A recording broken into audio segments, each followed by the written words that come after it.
आज हम सीखेंगे त्रिभुजों की सर्वांग समता का आरएचएस प्रतिबंध।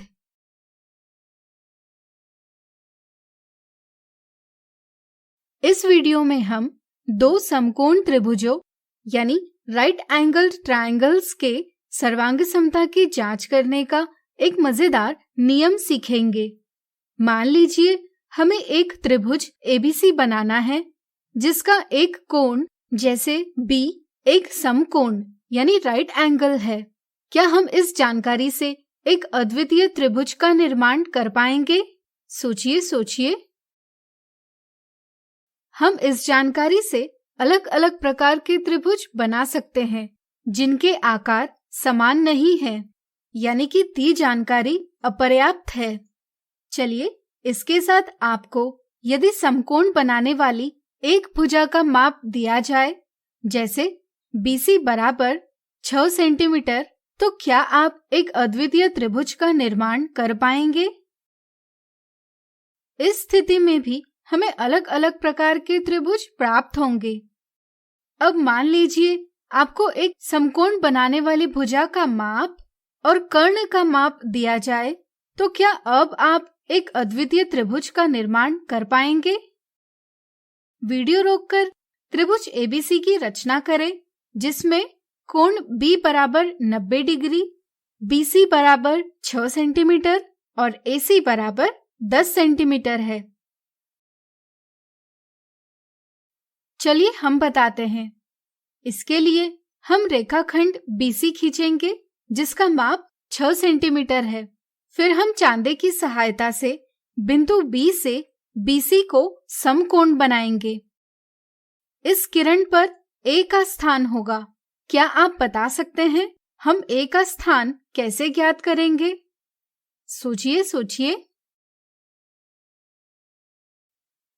बिल्कुल सही।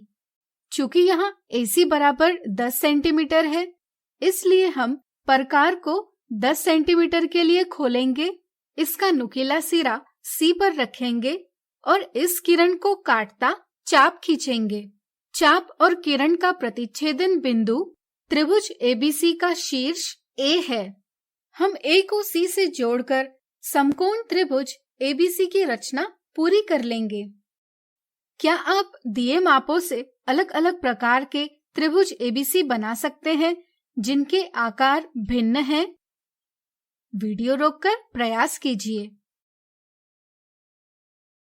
आपको प्रत्येक स्थिति में समान आकार वाले त्रिभुज प्राप्त होंगे, यानी कि आपको सर्वांग सम यानी कॉन्ग्रुएंट त्रिभुज प्राप्त होंगे।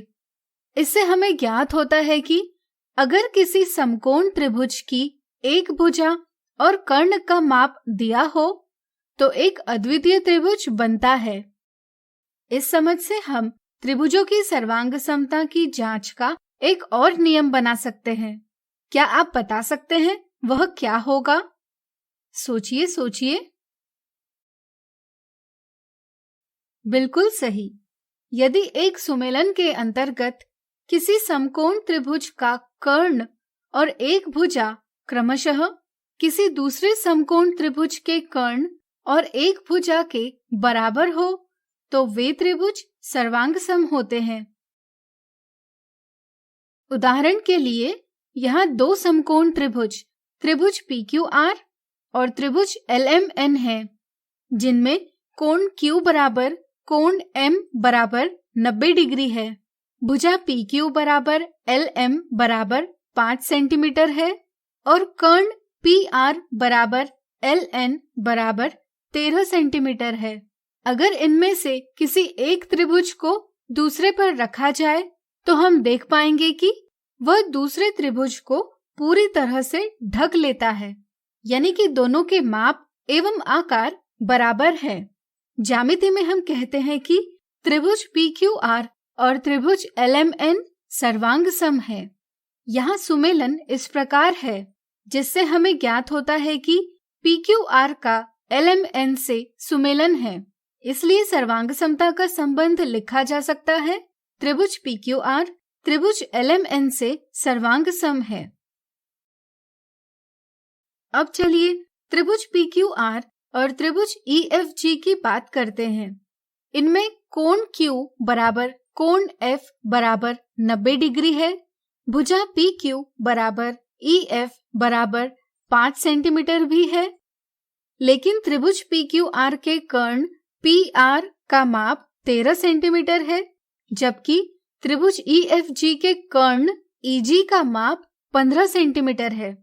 अगर इनमें से किसी एक त्रिभुज को दूसरे पर रखा जाए तो हम देख पाएंगे कि वह दूसरे त्रिभुज को पूरी तरह से नहीं ढक पाते, यानी कि इन दोनों के माप एवं आकार बराबर नहीं हैं।